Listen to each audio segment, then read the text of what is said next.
Odhiambo.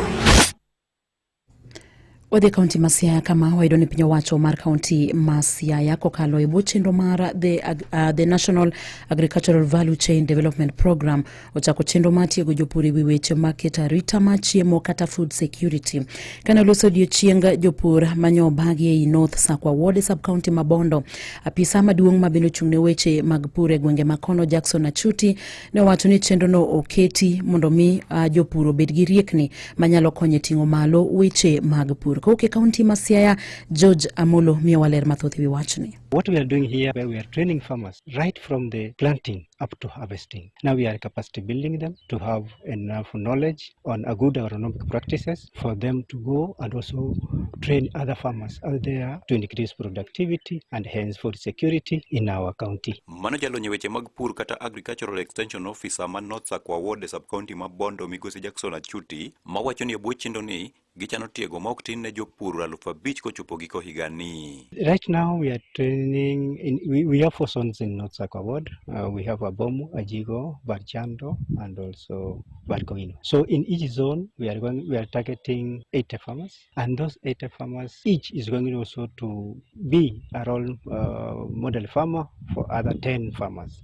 So basically we are targeting over 5,000 farmers for this first year to have gotten these good agronomic practices on those crops which we have stated. Kabendo nyiso adieri ma en go ni mai chenro mabiro konyo e bero keyo to kod medo chiemo e kaunti ma Siaya mangima nikech jopur osechako rwako wach pur kokalo e yor lony manyasani. I can tell you I'm very optimistic. I'm very optimistic and I'm very happy, and the crop of farmers we have right now, I can tell you we are going somewhere, because 10 years ago adoption rate was very low. It's about 20-30%. I can tell you right now adoption rate is over 80%. For every 10 farmers you train, you visit 8 or 9 of them, you will get doing exactly what you told them. But in 10 years and back ago, you could only get 2 or 3 farmers practicing. So I'm telling you we are going places in terms of productivity in Siaya. Migosi Achuti nowacho weche gi kinde chenro mar tiegruok manyo gi bago ne jopur yo Ajigo